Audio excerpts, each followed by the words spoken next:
A very good evening to all of you. I welcome all of you on behalf of Department of Mechanical Engineering. It is my pleasure to introduce Professor Ankit, who has joined our department around 4.5 years ago.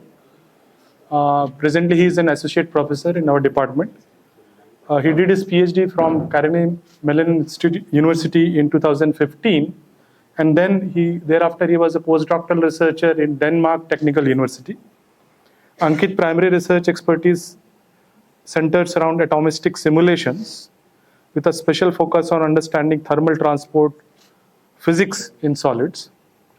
Since joining IIT Bombay, Ankit has pioneered the development of cutting-edge thermal transport solver funded by National Supercomputing Mission. His solver, distinguished as state-of-art, was initially accessible to only 3 research groups worldwide. However, he has made it available to all Indian researchers. Notably, he is hosting a workshop at IIT Bombay from November 21st to 23rd, during which he will provide a training to Indian researchers on the utilization of his in-house solver. He is, along with his research contribution, is very generously contributing to various activities in the department. He has developed along with student portal for TA management, and he's also helping greatly on the departmental outreach activities. Recently, Ankit was elected as a Indian National Science Academy Associate Fellow. Thank you for your attention. For my talk today is thermal transport in semiconducting solids. So before starting, what are semiconductors? Why do we care about semiconductors? Semiconductors, we know that they are present in almost all the technological applications that we have around us. Let's say if we look into light emitting diodes, the active material inside light emitting diodes, we have semiconducting thin films of probably thickness of 100 to 200 nanometers. If we look into thermoelectric devices which are able to convert waste heat into electricity, there again the active material is made up of semiconducting material. If we look inside our cell phones, if we look inside our computers, we have microprocessors which are made up of transistors. Again, we are talking about semiconducting material used at a length scale of 5 to 10 nanometer. So in all of these applications of semiconductors, the semiconductor is used at a very small length scale of the order of 100 nanometer or less. And the performance of all of these devices depend highly on the operating temperature or the thermal performance of the material. So naturally, there is a need to understand the thermal transport properties or the thermal transport physics in semiconductors at that length scale.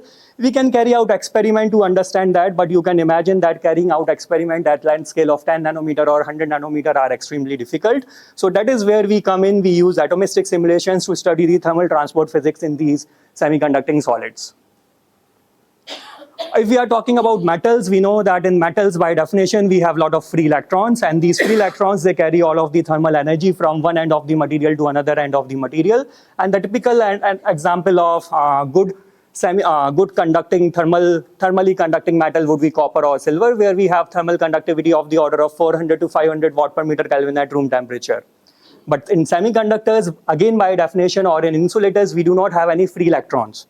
Okay, so in semiconductors, the thermal energy it is able to carry because of these atomic vibrations.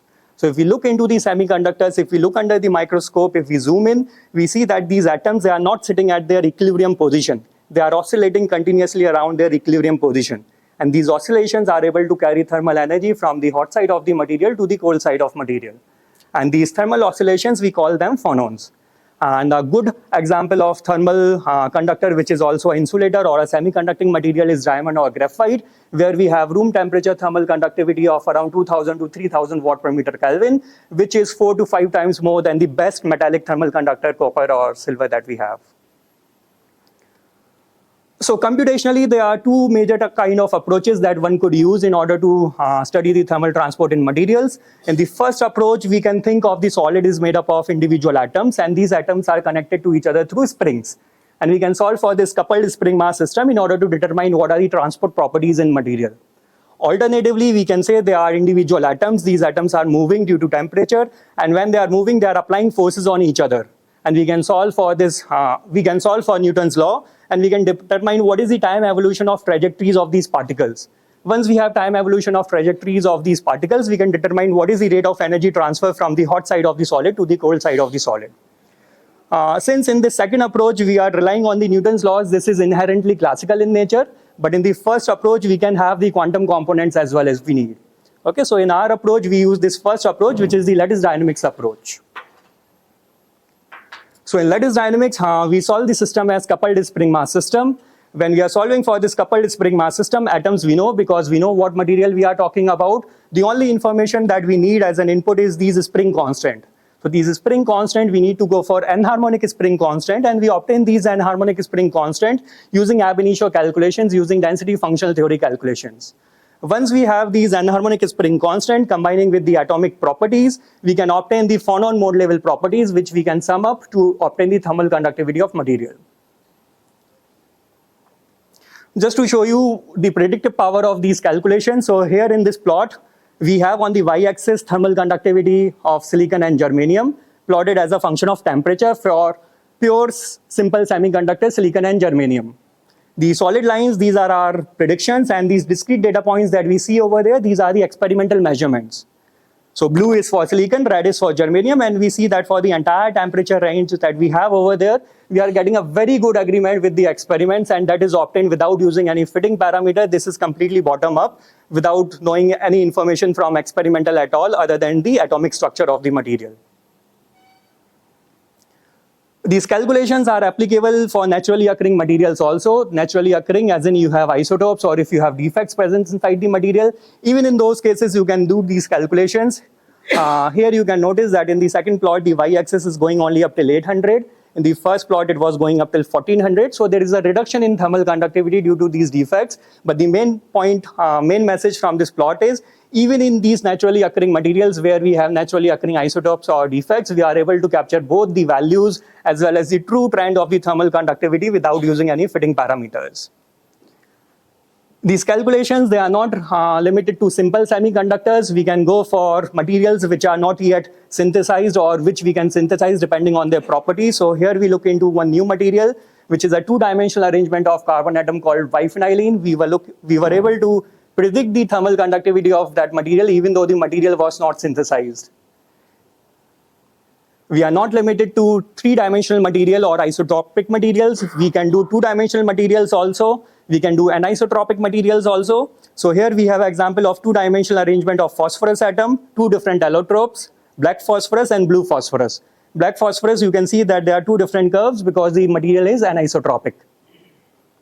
And finally, since I motivated using the nanostructures, these calculations, we can extend these calculations to predict the thermal conductivity of nanostructured semiconductors also. So here in this case, we have thermal conductivity of silicon plotted at 300 K as a function of thickness of the material. And here again, you can see for wherever possible, we are getting a very good agreement with the experiments, again, without using any fitting parameters at all. So far everything is so good, we are able to predict the thermal conductivity, but then the question arises, is it always true? Can we predict the thermal conductivity always for all the materials? The answer is no. And one such material for which the theory that I have presented or the overview that I have given is not applicable is this thallium vanadium selenide. So notice that the thermal conductivity of this material experimentally measured, reported in this journal Science in 2018 is 0.3 watt per meter Kelvin, which is 3 to 4 orders of magnitude less than what we were talking about earlier. So this is very strongly n-harmonic material. So in this case, if we go by the theory that we have, we will predict the thermal conductivity, which is under prediction of the experimental value by a factor of 2.